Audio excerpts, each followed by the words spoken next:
Salut tout le monde! J'espère que vous allez bien.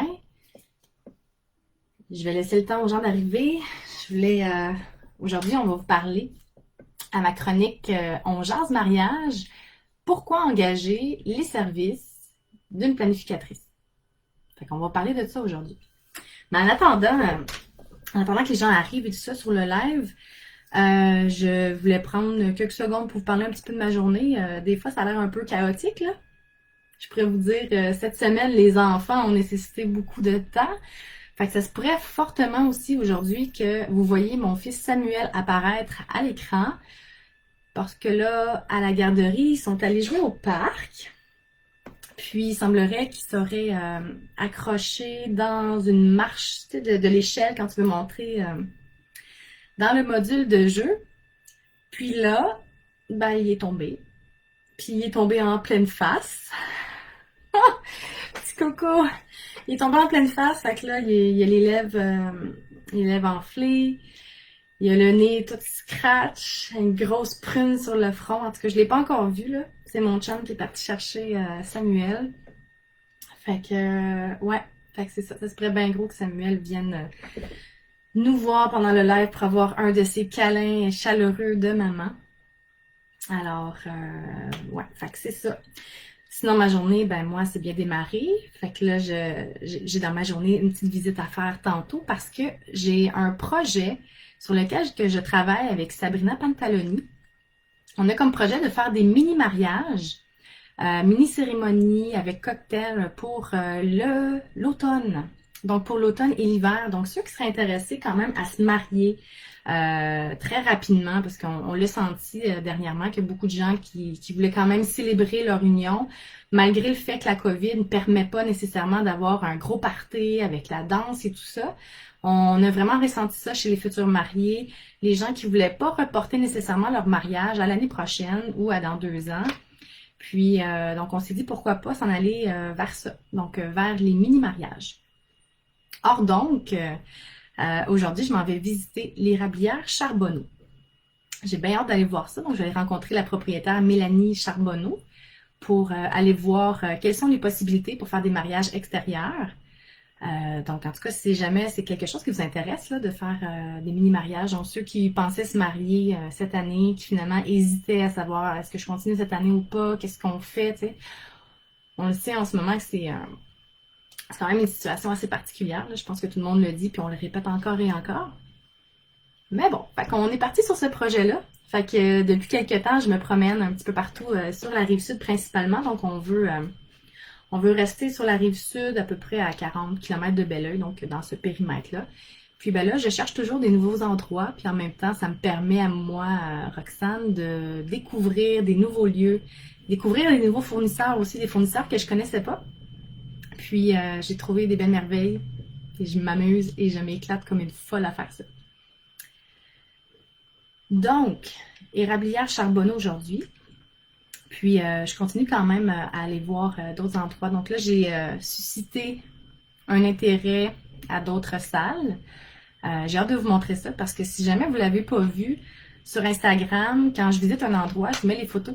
Donc, je prends en photo l'aspect extérieur, intérieur quand c'est possible et tout ça. Puis, je vous montre ça. Fait que vous irez voir ça quand vous aurez 2 petites minutes sur mon Instagram. Après ça, je mets aussi en lumière les fournisseurs et tout ça. Fait que allez voir. Donc, pourquoi on engagerait une planificatrice de mariage? Ça, c'est la question d'aujourd'hui. Donc, c'est mon thème du jour. Le pourquoi. Donc, déjà en partant, c'est pas tout le monde qui est excellent en planification.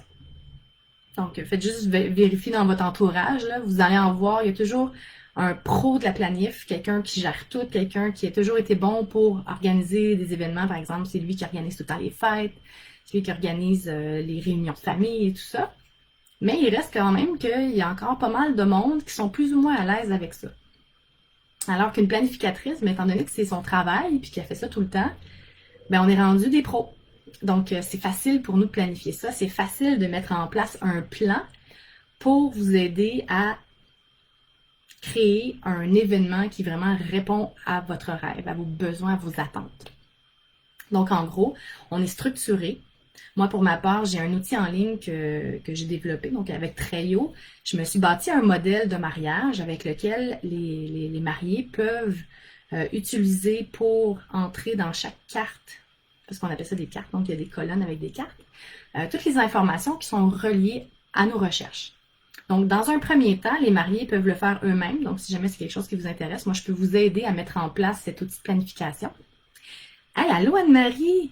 Là, je suis sur Facebook directement pour faire mon live. Puis, c'est la première fois que je le fais comme ça. Parce que je me suis dit, j'avais pas le temps. En toute honnêteté et transparence, étant donné les nouvelles d'aujourd'hui avec bébé et tout ça. Donc, ça fait 2 allers-retours, on fait la garderie. Puis, c'est ça. Fait que là, j'essaie avec Facebook. Fait que là, je vois pas qui est là. Je vois pas s'il y a des gens. Allô Anne-Marie. Donc, tu dis pour nous aider à démêler le tout. En tout cas, dans mon cas, c'est un trop gros projet pour moi. C'est ça, tu sais, c'est pas évident pour tout le monde. Tu sais, déjà, juste un anniversaire, par exemple, mon frère, cette semaine, me dit « Hey, Rox, c'est la première fois que j'organise l'anniversaire de mon fils. Qu'est-ce que je fais? » Aussi banal que ça. Puis, tu sais, un anniversaire pour enfants, ça n'a pas besoin d'être très... tu as 2 écoles de pensée, en fait. Tu as l'école de pensée où tu dis « Je veux que ça soit le gros party, jeu gonflable, mascotte, expérience chimique, avec des animateurs et tout ça. » Ou un petit anniversaire qui est quand même un petit peu plus simple, mais que les enfants ont toujours beaucoup de plaisir quand même, que tu fais de la décoration avec des ballons, des petits jeux ici et là et tout ça. Mais tu sais, juste ça, des fois, c'est pas nécessairement simple pour tout le monde. Donc, on imagine aujourd'hui un mariage qui, en effet, il y a vraiment plein de choses à penser. Tu sais, il faut que tu penses à, OK, qu'est-ce que je veux comme ambiance? Est-ce que j'ai un thème en tête? À partir du thème, tu sais, une fois que tu as choisi ce que tu veux avoir comme ambiance et thématique, il faut que tu fasses tes recherches en arrière de tout ça. Donc, à savoir, par exemple, je donne un exemple farfelu de même, on va dire qu'on aimerait ça se marier sous le thème des voitures. Donc, il y a des gens qui sont collectionneurs de voitures. Puis là, on se dit, OK, comment est-ce qu'on pourrait intégrer dans la salle, dans les jeux, dans la soirée, les voitures? Donc, par exemple, ça pourrait être déjà au niveau de la décoration, on va essayer de penser pour les centres de table à intégrer des petits éléments qui vont faire un rappel. On va penser au niveau des fleurs et tout ça, tu sais, qui sait? Tu sais, quand on fait un photo boot, ceux qui engagent le service de photo boot, généralement, c'est une toile, soit avec un fond X ou il n'y a juste pas de fond, puis on crée un design. Mettons qu'on s'imaginait que quelqu'un qui a les moyens de le faire emmène vraiment un morceau de voiture à l'intérieur, puis qu'on fait des photos dans la voiture. Tu sais, ça peut être quelque chose d'aussi farfelu que ça, mais qui vient apporter un plus, puis qui éblouit les invités. Ensuite de ça, quand on continue le mariage avec les voitures, on peut se dire, OK, quel genre de jeu je peux faire là-dedans? On pourrait, par exemple, faire une vidéo pendant le repas avec des photos, soit une vidéo ou un panorama, puis dire, OK, là, vous avez 15 modèles de voitures, trouvez-moi quelle année, quelle marque c'est, puis faire un genre de jeu quiz. Fait que, tu sais, toutes ces petites choses-là, c'est des trucs qu'il faut qu'on réfléchisse puis qu'on pense. Puis des fois, si vous manquez un peu d'inspiration, tu sais, la wedding planner, elle peut vous référer vers des sites d'inspiration ou comme moi, par exemple, qui ai mon propre Pinterest, avec le temps, on alimente nos tableaux sur Pinterest avec des idées et tout ça, ce qui pourrait quand même faire gagner beaucoup de temps. Donc ça, c'est dans un premier temps, on trouve la thématique et tout ça. Puis après, on engage des fournisseurs qui sont en lien avec ce qu'on veut produire comme image, comme ambiance dans notre mariage. Donc, je m'explique. Si, par exemple, tu veux engager un band de musique, mais que le band de musique, il joue juste du jazz, mais que toi, en fait, tu aimerais vraiment ça qu'il soit un gros band rock. On sait jamais, tu sais, ça peut être un mariage gothique avec de la grosse musique heavy metal, il y en a qui aiment ça. Il faut que tu t'assures que ton band que tu choisis joue la musique que tu veux. Fait que, tu sais, la planificatrice, elle va s'assurer de faire une première sélection pour chercher les bons groupes de musique, par exemple, qui va fitter avec le style musical qui est recherché. Fait que juste les recherches, ça demande beaucoup de temps. C'est pour ceux qui savent, là, ceux qui ont déjà fait des événements et tout ça, chercher, par exemple, un photographe, c'est facile de dire « Hey, je suis à la recherche d'un photographe. » Par exemple, quand moi je le fais, je reçois 60 réponses. Maintenant, il faut que tu les filtres, il faut que tu les tries, ces personnes-là, en fonction de, ton budget, 2, le style de photo que tu recherches, puis 3, du service offert. Fait que ça, tu sais, c'est facilement des fois un 4, 5, 10 heures de travail à juste faire le relais des communications. Puis si moi, mettons, je pense aujourd'hui à Anne-Marie qui, elle a un bébé, des fois, t'as pas le temps. Tu sais, t'as ta vie de famille, tu travailles, les deux travaillent. Puis le soir, t'as peut-être pas envie nécessairement de faire tous les suivis qu'il faut. Puis la fin de semaine, ben, t'as peut-être juste envie d'en profiter puis de vivre pleinement ton congé, tu sais. Fait que dans un sens, dans une première partie, la planificatrice, ça sert à ça. Elle va faire toutes les recherches. Elle va faire toutes les négociations aussi. Donc, si on dit qu'on a un budget X à respecter, ben la planificatrice, elle a un pouvoir un petit peu plus, un plus grand pouvoir, je pourrais dire, de négociation avec les fournisseurs. Surtout si les fournisseurs, c'est des gens avec qui on travaille dans le quotidien. Donc, tu sais, par exemple, moi, je vais pas répondre à la question tout de suite, on va attendre tantôt. Mais par exemple, en tant que planner, ben, on crée des partenariats, on va créer des collaborations avec certains fournisseurs qui fait que on peut réduire les coûts généralement chez certains. Donc, à voir. Donc ça fait partie du rôle. Ensuite de ça, si par un manque de temps, tu n'as pas le temps d'aller visiter des salles, ben moi, je vais le faire pour toi. Donc, la planner, moi, ce que je vais faire dans une journée, donc par exemple, Anne-Marie, je vais t'utiliser beaucoup comme exemple parce que c'est parfaite. Anne-Marie va se marier à Gatineau. Donc, Anne-Marie, rappelle-moi dans quelle ville tu restes, mais je pense que tu es quand même à une bonne distance de Gatineau. Si advenant qu'Anne-Marie ne peut pas se rendre à Gatineau, ben moi, je vais me présenter là-bas. Je vais booker mes rencontres avec mes fournisseurs, les différents fournisseurs qu'on souhaite rencontrer, les différentes salles qu'on souhaite également visiter. Puis moi, je vais passer ma journée à Gatineau. Je vais faire le tour de tous et chacun. Je vais prendre les notes. Je vais faire j'ai toujours mon petit tableau des pour et des contre. Puis ensuite de ça, ben moi, je vais revenir auprès de mes clients, puis je vais leur dire, bon, ben, voici ce qu'on a comme résultat. Je vais, Montréal, c'est ça, donc tu sais, Montréal-Gatineau, c'est un bon 2 heures. Donc, si, mettons, elle est occupée, qu'elle peut pas, ben moi, je prends le relais. Je vais également être sur place avec mon téléphone, je vais filmer, je vais lui montrer, je vais prendre le plus d'informations possible pour que ma cliente soit satisfaite puis qu'elle puisse prendre un choix, qu'elle puisse faire un choix éclairé là-dessus. Donc ça, c'est mon premier but premier.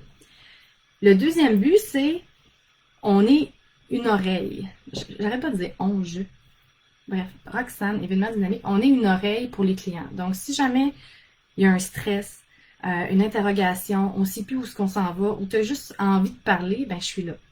Tu m'écris, ou tu me dis, je peux-tu t'appeler un petit 10-15 minutes, j'ai besoin de jaser, j'ai besoin de souffler, de relaxer, je capote. Je suis là aussi. Donc, je suis une personne qui est très à l'écoute puis qui aime beaucoup ça, être d'accompagner en fait mes clients. Ça, c'est mon petit service personnalisé, là. Je suis pas la personne qui va être très distante puis qui s'en tient juste vraiment au travail, Je suis vraiment quelqu'un qui aime ça, être proche de mes clients. Donc, c'est quelque chose qui se ressent. Ensuite de ça, je vais passer à une première question qu'on m'avait posée. On m'avait demandé à quel moment j'interviens dans la planification. On m'avait dit, ton rôle de planificatrice, interviens-tu au début, au milieu, à la fin, c'est-tu tout le temps? Quand tu fais affaire avec moi pour la planification complète, c'est tout le temps. Donc, du début jusqu'à la fin. Donc, déjà, dans un premier temps, on va regarder ensemble c'est quoi vos besoins et tout ça. Puis après, je vous accompagne tout le long. Fait que si on fait une planification maintenant pour 2022, pendant 2 ans, je vais être ta meilleure amie. Donc, je vais être la personne avec qui tu vas pouvoir te confier, m'écrire, on va faire des suivis, tout ça, puis ça va être vraiment léger, ça va être le fun, puis ça sera pas stressant. En tout cas, c'est mon but de pas vous stresser dans la vie, puis ça va être ça tout le long. Ensuite de ça, pour répondre à une autre question, il y avait Juliane qui avait dit une idée de question, plutôt une réflexion du genre, si j'engage une planificatrice pour mon mariage, ça va me coûter plus cher que si je fais tout moi-même avec un budget déjà serré.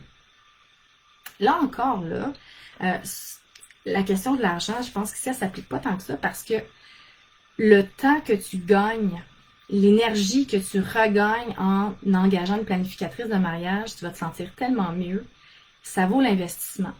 Ça vaut le temps que tu gagnes dans le sens que quand tu engages, si mettons tu es entrepreneur, là, t'es pas conceptrice de site web, mais tu essaies de le faire toi-même. Des fois, tu vas perdre 20, 40, 60 heures de travail à essayer de comprendre ton site web, puis à essayer de le bâtir, puis là, il y a des bugs, puis là, tu comprends plus rien, là, tu stresses, c'est comme, oh my god, ça marche plus. Mais si tu payes quelqu'un pour faire ton site web, tu lui dis juste, qu'est-ce que tu veux? Tu veux tes couleurs? Tu veux quoi comme bouton? C'est quoi ton texte que tu veux mettre dedans? Les photos? Tu lui donnes ça, puis elle gère tout. Fait que t'as un état d'esprit qui se calme, t'es tellement zen rendu là, puis après ça, tu vas avoir un résultat qui va vraiment répondre à tes attentes. Fait que dans le fond, l'argent que tu mets là, tu l'investis. Un, pour ta tranquillité d'esprit, et deux, si tu fais affaire avec Événements Dynamiques, je peux te faire économiser chez mes partenaires à moi. Donc, Événements Dynamiques a une exclusivité de 10% de rabais chez ses partenaires. C'est pas rien. Il y a mon petit garçon qui est arrivé. Allô? Vous allez voir mon fils, il est scratch au complet, là. Petit coco. Fait que c'est ça. Fait que tu sais, ça peut rapidement faire des grosses économies. Donc, si on calcule, mettons, un contrat de 1000$, si je fais sauver 10%, ben c'est 100$ déjà de moins. Fait que si on les accumule comme ça, t'économises, puis en même temps, ben tu t'enlèves ton stress. Ensuite de ça, Sabrina m'avait demandé quel est l'avantage d'avoir une organisatrice de mariage? Je pense qu'on va se répéter finalement. L'avantage, c'est vraiment de ne pas être tout seul dans le néant. Le gros avantage, c'est je sais ce que je fais. Alors que si tu n'as jamais fait de mariage, tu peux te demander, OK, mais c'est quoi les étapes? Fait que moi, déjà, je vais te dire dans un premier temps, ta première tâche à faire, ça va être de trouver le lieu de cérémonie. Donc, est-ce que tu veux le faire dans une église? Est-ce que tu veux le faire à l'extérieur avec un célébrant? Donc, c'est quoi tes croyances et tout ça? Donc, moi, je vais t'emmener à réfléchir à tous tes besoins. Donc, on va commencer comme ça. Après ça, je vais dire, OK, tu as choisi ta célébration. Ensuite de ça, à quel endroit tu veux faire ta réception? Donc là, on va choisir la salle, on va aller faire des visites et tout ça. Puis en même temps, je t'amène mon expertise à te dire, toi, quand tu vas aller visiter une salle, tu vas peut-être pas nécessairement savoir que, ah, OK, est-ce que l'électricité est tout là? Est-ce que le système de son est fourni? Est-ce que la décoration est fournie? Est-ce que si, est-ce que ça? Des fois, c'est peut-être des questions que tu n'auras pas pensé poser aux différents fournisseurs. Alors que quand moi je vais être là avec toi, ben je vais dire, attends, as-tu pensé à ça? Est-ce que tes centres de table sont tous fournis avec ta salle? Est-ce que, par exemple, on doit payer un extra pour avoir, je sais pas, mettons, avoir du personnel de plus pour faire la coupe du gâteau, des choses comme ça. C'est des trucs que des fois, on sait pas. Fait que l'avantage, c'est vraiment par mon expertise, mes connaissances, je vais pouvoir te guider au travers de toutes tes recherches. Je vais pouvoir aussi te dire, ah, mais t'as-tu pensé aussi, là, quand tu vas louer ta chambre d'hôtel, est-ce que tu veux que ton futur mari se prépare aussi dans l'hôtel? Vous pensez prendre des chambres sur des étages différents, tu sais, juste pour pas que vous vous croisiez, des choses comme ça. Fait que ça peut paraître banal, mais tu sais, ça serait dommage que le marié voit la mariée avant si le but c'est de faire une surprise lors de la cérémonie. Donc, j'apporte tout ça. T'sais. En fait, ça, c'est vraiment une paix d'esprit, une bonne organisation, une bonne communication, puis c'est ça. Hein? Qu'est-ce que t'en penses, Anne-Marie? T'as-tu hâte? Nous, on se rencontre ce soir. On se rencontre ce soir pour commencer à faire nos démarches. J'ai tellement hâte. Est-ce que vous avez des questions? Là, sachant très bien que je sais pas qui est là, parce que... Attends, je vais essayer de voir si je peux vous regarder de l'autre côté. Parce que là, je vois un petit chat, mais c'est tout ce que je vois. Donc... Oh, mon Dieu, quelqu'un qui a partagé mon post. Ah, c'est trop cool. J'aime ça. OK. Bon, on va rester là de même pour l'instant. Donc, c'est ça. Fait que c'est ma chronique On jase mariage. J'espère que ça a été intéressant. Puis, si jamais vous avez des questions que j'ai pas répondues, parce que je suis allée avec quelques petites questions qu'on m'avait données, écrivez-les en commentaire. Puis n'hésitez pas à écrire replay ou rediffusion pour me dire que vous avez vu la vidéo après le live. Parce que mes lives ne durent pas très longtemps. Tu sais, je fais ça en général entre 15 et 30 minutes parce que j'ai des grosses journées chargées. Puis, mais ça va me faire un grand plaisir de vous répondre par après. Puis entre-temps, ben, tu sais, si jamais tu veux voir ce que je fais aussi, ben, sur Instagram, je suis quand même assez active. Je vais mettre surtout des photos des lieux que je visite, de ce que je fais, mes invités à venir et tout ça. Fait que tu peux aller voir ça. Puis si tu veux avoir de l'inspiration, ben, Pinterest. Alors voilà, je voulais vous annoncer que la semaine prochaine, si la mémoire est bonne, Je vais vous présenter mon nouveau partenaire qui est le domaine de Vénusia. Donc, domaine de Vénusia qui est situé à Mascouche. C'est une entreprise qui cultive ses propres fleurs pour produire des bouquets de mariage, pour produire tout ce qui est boutonnières, décorations, centre de table et tout ça. Puis c'est des gens qui sont vraiment sweet, là. Ils pensent beaucoup, sont très environnementalistes. Ça s'approche beaucoup de mes valeurs à moi, d'éco-responsabilité, tout ça. Donc, je vais vous présenter Alexandre, qui est un des copropriétaires du domaine de Vénusia. Donc, la semaine prochaine, mardi à 12h15, il va venir nous parler de son fonctionnement, venir parler de son entreprise, comment ça a démarré, tout ça, puis comment, à quoi s'attendre quand on magasine justement les fleurs, tu sais, les prix, tout ça, comment ça fonctionne. Donc, ça va être un rendez-vous, ça, mardi prochain à 12h15. Ben, je vous invite à être là. Puis entre-temps, ben, n'hésitez pas. Vous pouvez m'écrire en privé si vous avez envie de jaser, si vous avez un projet de mariage à venir. Je reste disponible. Alors sur ce, je vais vous souhaiter une excellente journée. Merci d'avoir été là. Merci Anne-Marie d'être là. Puis on se voit ce soir, toi et moi. Puis pour les autres, ben, on se dit à une prochaine. Salut!